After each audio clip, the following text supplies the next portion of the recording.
ha facilitado en esta ocasión los nombres y a los conferenciantes con los que contamos, que son Mickey Edwards, es congresista republicano, vicepresidente de Aspen Institute precisamente, Elizabeth Sherman, profesora del American University, y José María Marco, escritor y ensayista.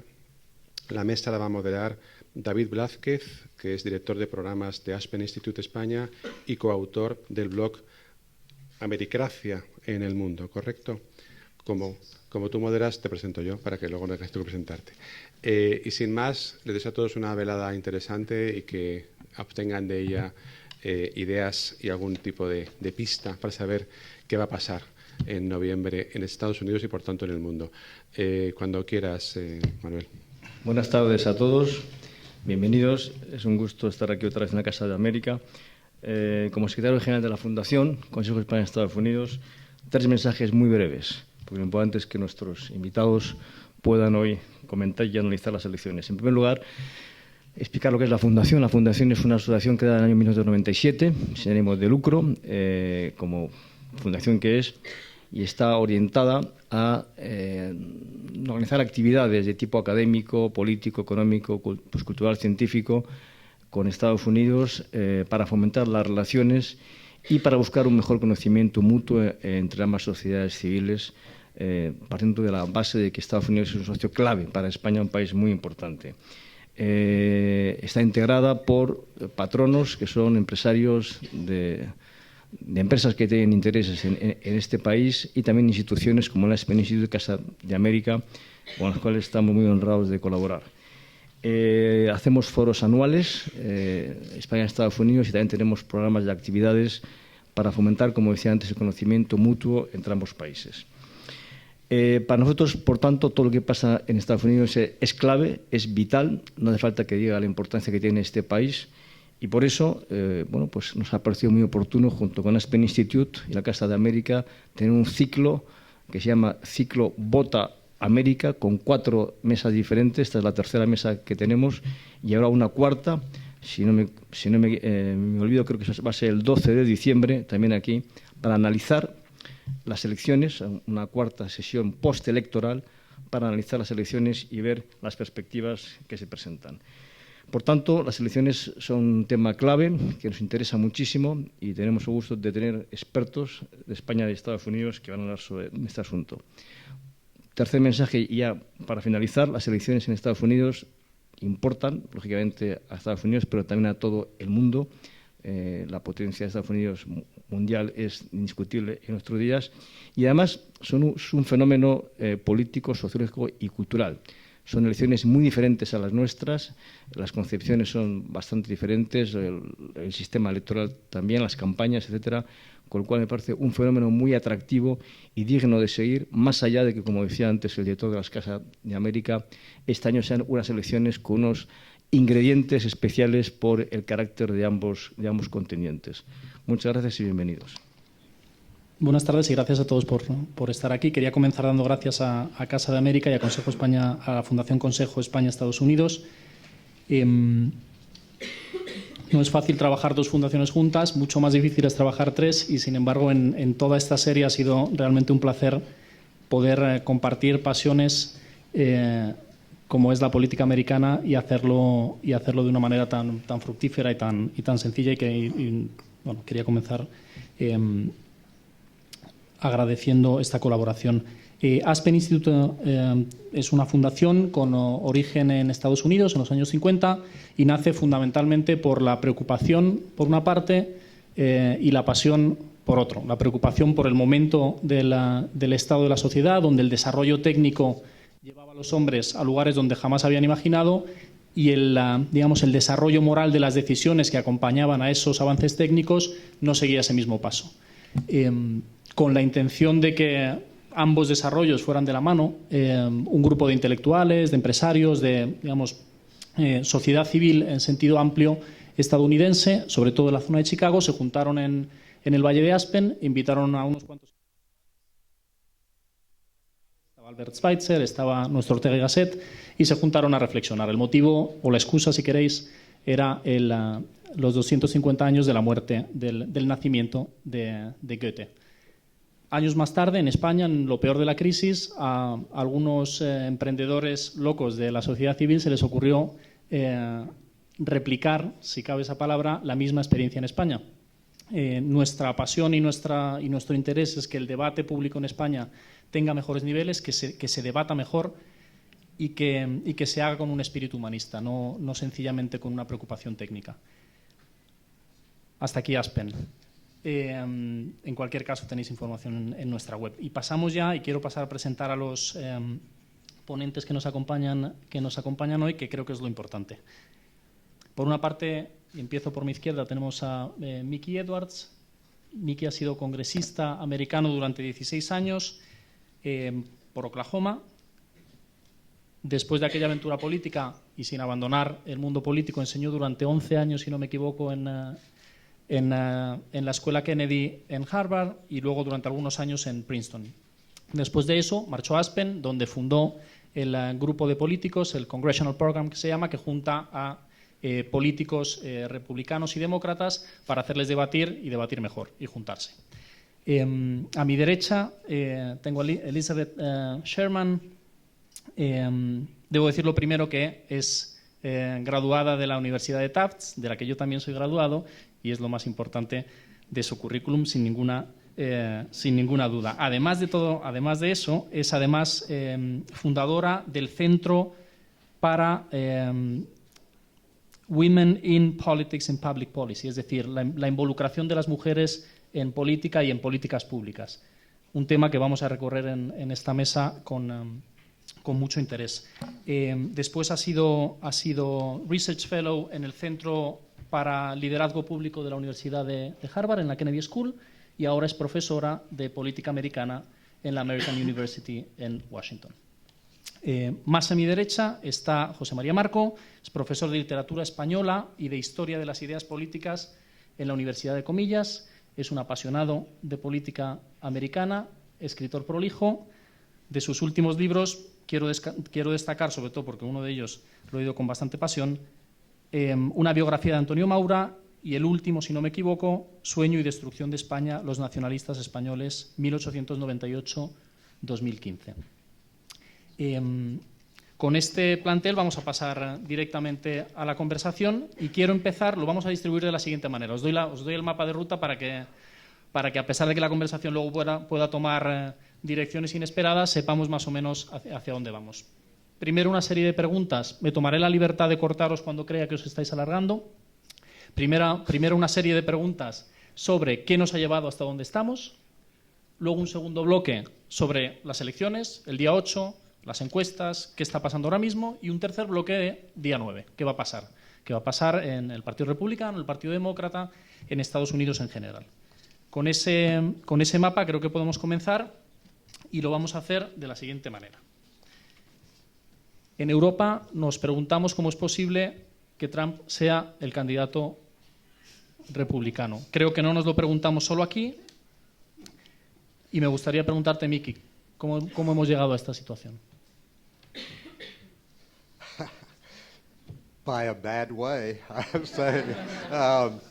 Actually, to make it even worse, David, it's American voters are going to go to the polls to choose between two candidates they don't like. A los que no les caen bien, ni uno ni otro. Los dos candidatos son But tremendamente we've had, part of it is our Pero en political parte es nuestro sistema político, es decir, there were 16 que había Republican 16 candidates candidatos who republicanos looked at, Hillary Clinton, who they knew would be the que, Democratic bueno, candidate, tenían they delante thought a they knew. la candidata o a los candidatos demócratas y pensaron Hillary Clinton es muy vulnerable y podemos ganar, así que se lanzaron a la lucha y alguien como Donald Trump se metió y empezó a dividir la cosa. One out of every Uno de 9 cada registered Republicans in 9 the country voted for Donald Trump. But because of our party primary system, people who don't show up and vote, and he was able to parlay winning relatively small percentages, but con more than porcentajes anybody else bastante did. pequeños, pero He ended up mayores with que the los de los nomination. demás So y we have acabó a siendo nominado. political Así que system tenemos un that, sistema político que makes it possible hace que for sea somebody like posible that que alguien así to rise. progrese y avance. He dicho hoy en una reunión antes que bueno, esto se sale un poco del asunto, permíteme que lo mencione. Tenemos your democracy, our democracy, rests on having a bedrock of institutions that function, an education system that teaches people how to judge how valid an argument is and be able to tell when one is telling lies.